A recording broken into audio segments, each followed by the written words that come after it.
Hello, hello, hello, and welcome to Nature, People, and Big Ideas. It's a space where I, your host, Rhonda Lee, has the honor of chatting it up with some people who love nature as much as I do and are being amazing in the process. And if you haven't had the chance to listen to episode 1, which we're calling the intro, check it out when you can. You'll learn everything you need to know about why we're here. But for now, I want to jump right into our first podcast guest, who is also a dear friend of mine. His name is Tyke James. Tyke is a birder.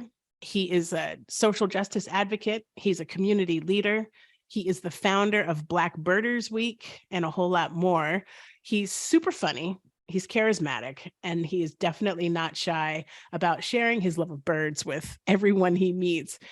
And he also has an acute sense of the relationship between nature and history, which I hope you find as fascinating as I do. He talks about how they come together in conversation, and he draws his lessons from the civil rights movement to help kind of inform the way his work in the Black Birders movement functions. He thinks really deeply about conservation and what it means for him as a Black man and its connection to the Black history, which is a super rich conversation. And I imagine it's not something many of you have heard. So my conversation with Tyke is a little bit rough in terms of the audio, not in the content, because I recorded it myself before I got my new fancy microphone that my fancy producer, Tom, provided. So just know that the future episodes sound much more polished. Thanks for listening, and I hope you enjoy this kickoff conversation between me and Tyke James. Enjoy.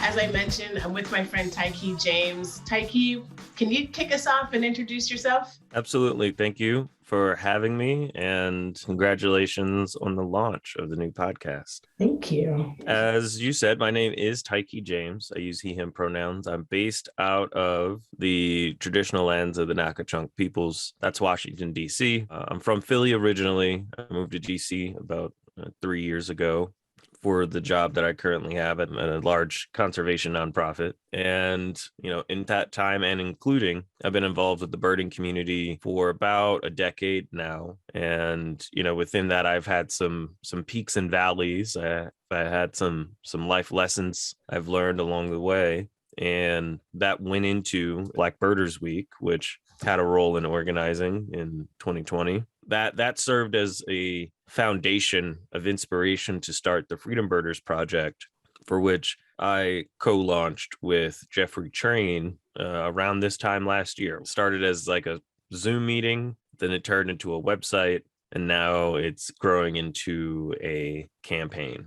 And I'm excited to be a part of it. It's also a feature program of Amplify the Future, which is an organization, 501c3, got the status, that I also co-founded with Orietta Estrada. And, that just means that we can accept grants. So cough, cough, wink, wink to the philanthropic folks listening out there. Awesome. Gosh, that sounds like a lot of energy, a lot of goodness, a lot of just substance that's just really valuable and so necessary right now. You named a lot of things, and I don't know how far we're going to go down that list of the various touch points that you have. But one of the things that I personally am interested in that we don't talk about very much in the broader spans of the great outdoors is birding. And I will say that for me personally, I love birds. I have commissioned artists to paint images of birds. I have one room in my house that has just birds imagery all over on all of the walls. I love them so much. And I can probably name 5. And I would never consider myself a birder. And I know that, when I go outside, there are certain sounds that birds emit that I'm just like, oh my gosh, that's the most beautiful thing, that sound I've ever heard. There are only maybe 2 birds I can identify by sound. One of them is a hawk, and the other one is a robin. And that's really about it. There might be a couple of others. But anyway, can you help me and anybody else who's listening talk about what it means to be a birder? How does one qualify to become a birder? Well, after you send in your application, it's a typical 6 to 12 week process. No, I'm just kidding.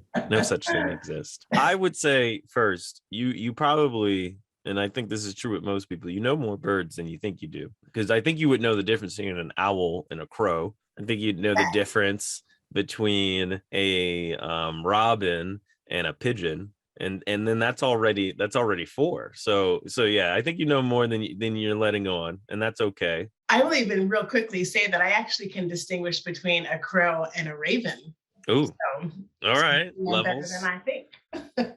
And I say that as much as we enjoy it, to talk about how it's not the knowledge of birds that make you a birder. It's the joy that you have and how you share it. And like what that was, that repartee, that was our joy. We were just sharing that. Or that's what makes you a birder. That's what makes this a birding experience. Not the knowledge that we have, not the life list that we get. It's all about the joy and how we share it. Oh gosh, well, that just makes me feel so much better.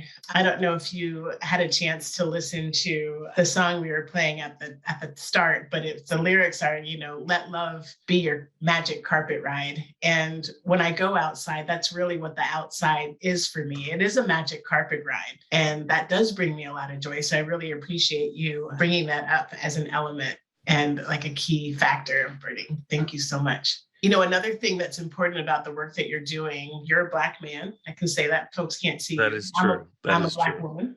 Every day I wake up as a Black man. Yep. And every day you leave your house, that's the first thing people notice. And before they even understand all the other parts of who you are and the multitude of layers that exist within you and exist within me. So I think if you are going out into a community and you've got your binoculars on, and whether you're on a trail or whether you're in an urban street, are people ever curious about what you're doing? Does anybody ever say, well, that man must be a birder? Or do they assume that you're doing something else? I think 90% of my birding has been for a job that I have. And it started at a environmental community center in West Philly called the Cobbs Creek Community Environmental Education Center. And then there's the current job that I have now with the National Audubon Society, where I organize bird walks with members of Congress and congressional staff. 90% of my birding is for my job. People are walking into the context of this is the activity, this is what I can kind of expect. I may have never heard what birding is. Most of the time I'm watching birds for my job. I'm doing it with first timers. So it's like, for the most part, they don't even have a definition of it. They're just thinking something's going to involve birds. So like, there's not a lot of question of what I'm doing, more of an inward question. What are we doing? That being said, when I go birding, I do carry my binoculars in public. Sometimes I don't always put them in my bag, and I'll have a curiosity question posed. It's pretty easy. Oh, what are you doing? Well, I'm just looking at birds. And then what? Well, that's it. I look at them.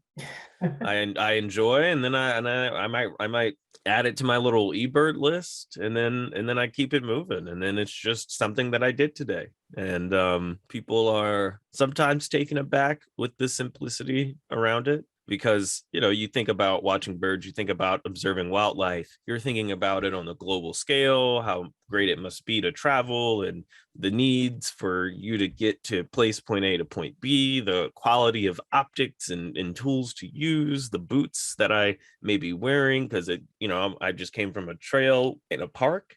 Now I'm walking on the street in the same boots. There can just be a lot of accoutrement, if you will, around it. And I just try to say simply, I'm just looking at birds. Here are some of the ways that I do it. You can do it your own way, of course. So that 10% where I'm not doing it for work, where I'm going to parks, and I would say almost 99% of my birding has happened in cities, or right after I go birding, I can go get something to eat on foot. So it doesn't cause me any discomfort to walk around with binoculars and have people be curious, because I know people might be, but in my head, I always think it's just important to talk about how simple it is. Yeah, I appreciate that.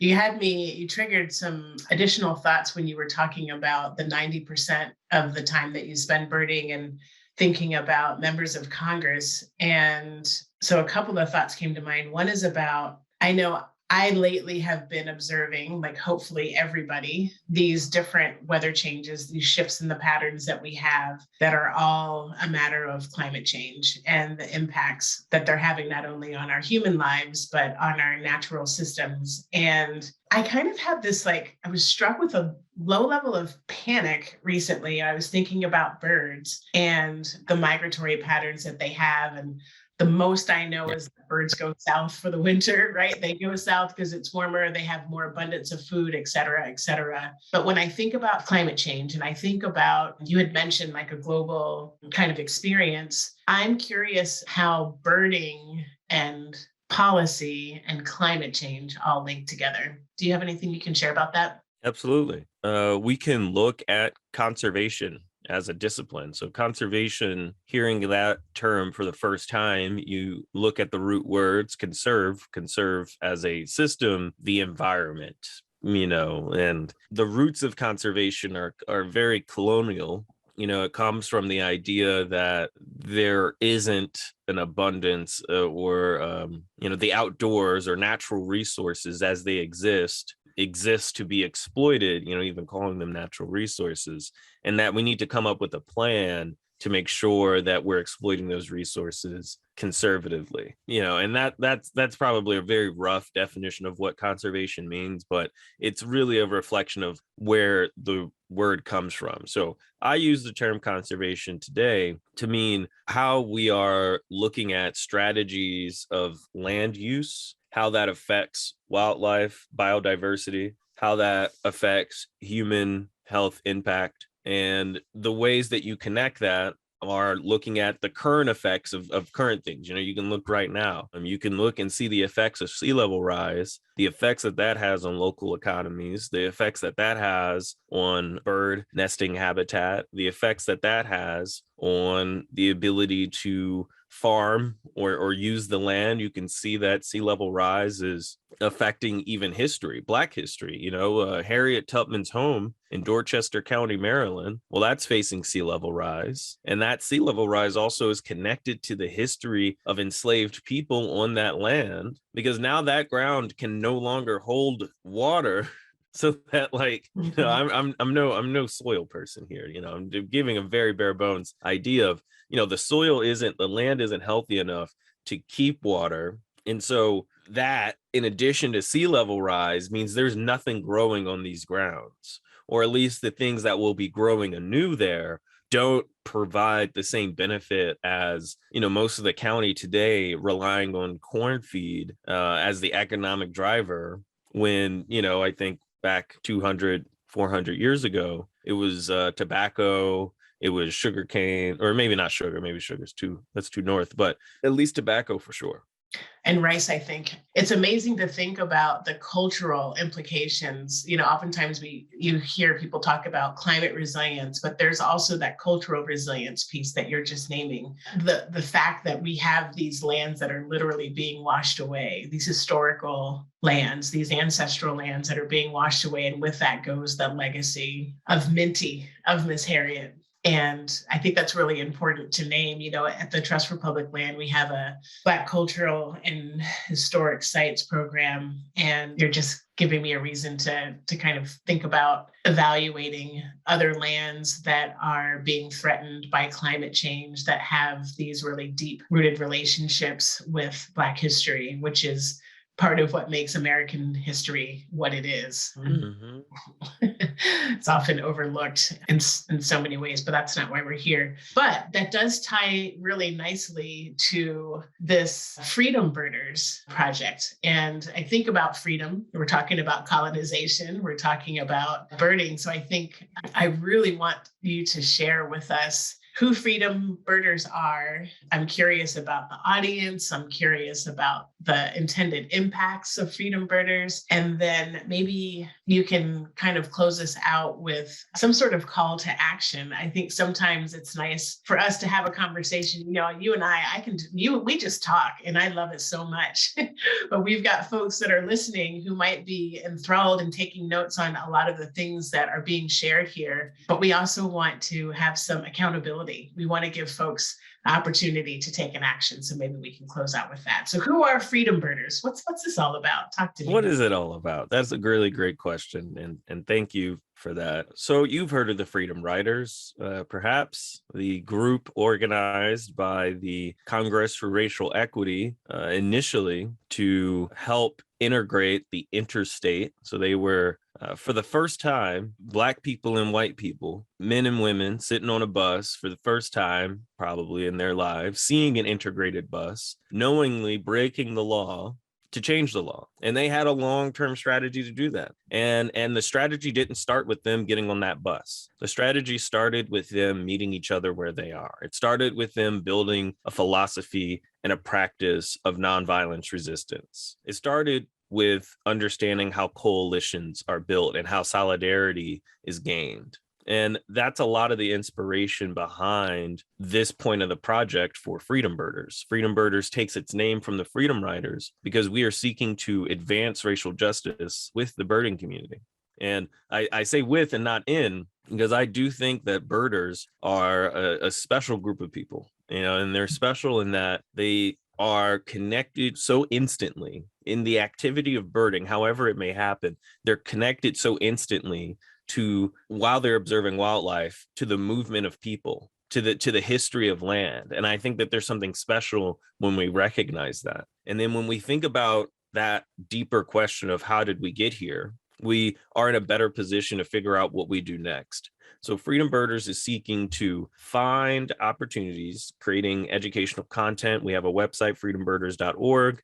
We have a Freedom Birdhouse resource where we connect civil rights history, U.S. history, and bird education to show that it's actually not disconnected. And actually, there's a more rewarding and a more comprehensive way to find yourself as a birder when you can connect yourself to the movement of people and the history of land. And this idea for the Freedom Birders Project, is existing mostly virtually because of COVID, and right now it's easy. It's more accessible this way. But I hope that it can turn into an organizing academy, an academy for organizers, similar in the inspiration of the Student Nonviolent Coordinating Committee, SNCC, their work with the Congress for Racial Equity to expand the mission of the Freedom Rides to include helping the folks who would be arrested and jailed at the luncheons, helping transport lawyers from the North to help with direct issues in the South when it comes down to, not just integrating the lunch encounters, but voter registration, because they knew, again, looking at the long-term strategy, they knew that they could build a coalition of people to actively and proactively change the political fate of their community. And they wanted to enable, through voting registration, an opportunity for self-determination.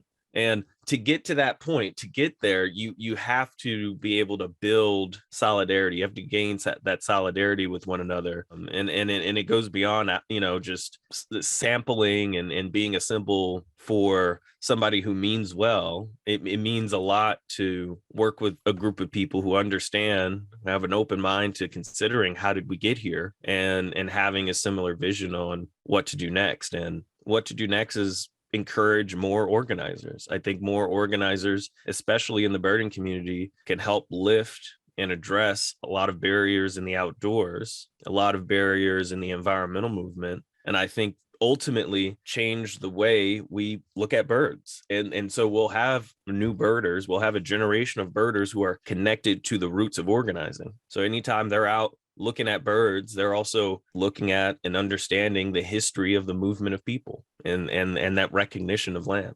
I love that so much. And part of the reason why I love that so much is that interconnectedness. We so easily disaggregate and segregate ourselves from the ecosystem. And we forget that humans are a part of that, and our relationship with, with animals, with nature, we are that. We are birds in a sense. Absolutely. Right? As you're talking about that movement, that really resonates deeply with me. And I'll share that Also, while you were speaking and reflecting on that 90% of your work being in birding in an urban context, and I'm thinking about the work that happens at the Trust for Public Land, where we are building community schoolyards. We've got this really robust 10-minute walk campaign. We're building trails.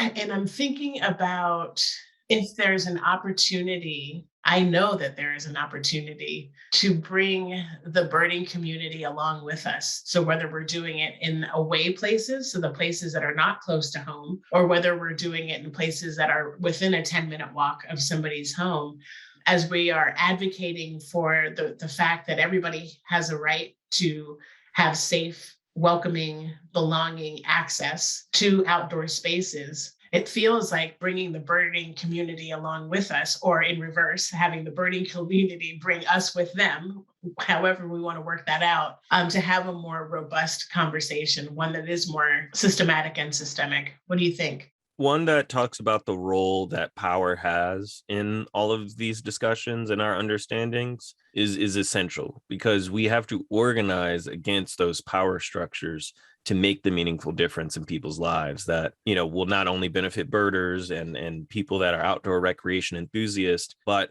the people who enjoy clean air, clean water, and the preservation of natural lands. And I forgot to add a call to action to my response to your initial question. Call to action is to join the newsletter for Freedom Birders, where we are creating these resources. I'm writing stuff. I have my partners, my Freedom Birders group of folks. We don't have an official name. Maybe we're the Freedom Birders, but it's the name of the project. And we'll have a newsletter that will come out quarterly called Second Spark. And Second Spark is a name that came from an inspiration of the birders term spark bird. Spark bird is the bird that got you into birding. For me, it's the belted kingfisher, the female with the rusted belt. I was given that bird as a book report, kind of bird. And then I saw it in real life. I was mesmerized. It really got me on the path that I'm on, and I didn't even know it. And so this newsletter will, we hope, with the birding community, it will be their second spark into birding,